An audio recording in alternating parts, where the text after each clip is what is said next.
माता दी। आज नवरात्रि का 6वां दिन है और आज के दिन माँ दुर्गा के कात्यायनी स्वरूप की पूजा की जाती है।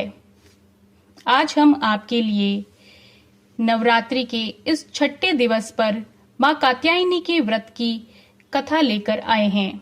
आइए इस कथा के बारे में जानते हैं। नवरात्रि के इस 6ठे दिन माँ कात्यायनी की पूजा की जाती है। इनकी उपासना और आराधना से भक्तों को बड़ी ही आसानी से अर्थ, धर्म, काम और मोक्ष चारों फलों की प्राप्ति होती है। उसके रोग, शोक, संताप और भय नष्ट हो जाते हैं।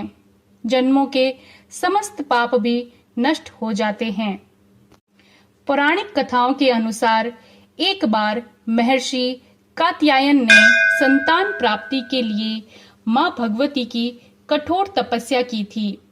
महर्षि कात्यायन की कठोर तपस्या से मां भगवती प्रसन्न हुई और उन्हें साक्षात दर्शन दे दिए।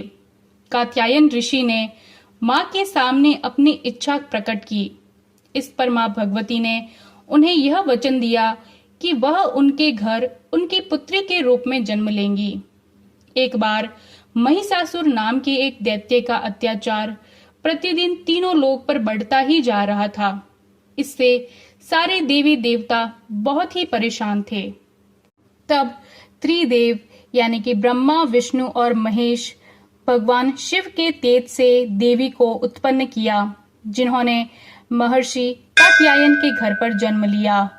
महर्षि कात्यायन के घर जन्म लेने के कारण इन्हें कात्यायनी नाम दिया गया।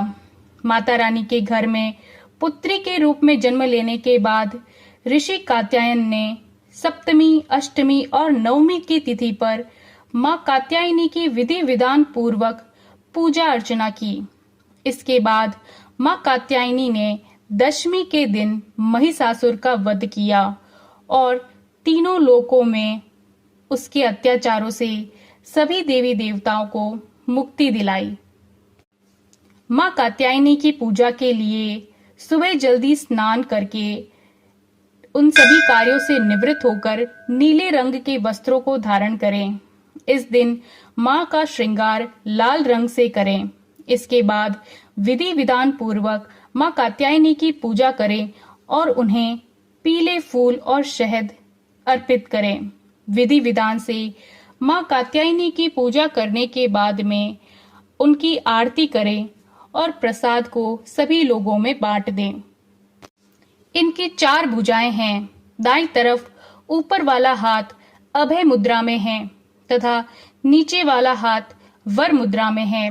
मां के बाईं तरफ के ऊपर वाले हाथ में एक तलवार है और नीचे वाले हाथ में कमल का फूल सुशोभित है।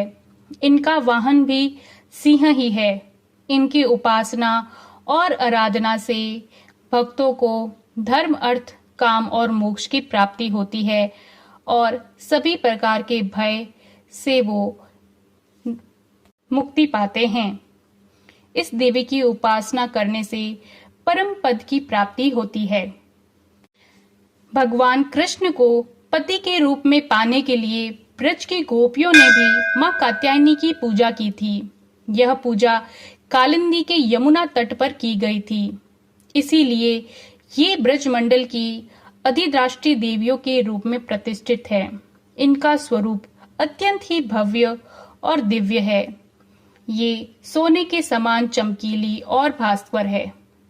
मां कात्यायनी को भोग में शहद जो है वो बहुत ही प्रिय है।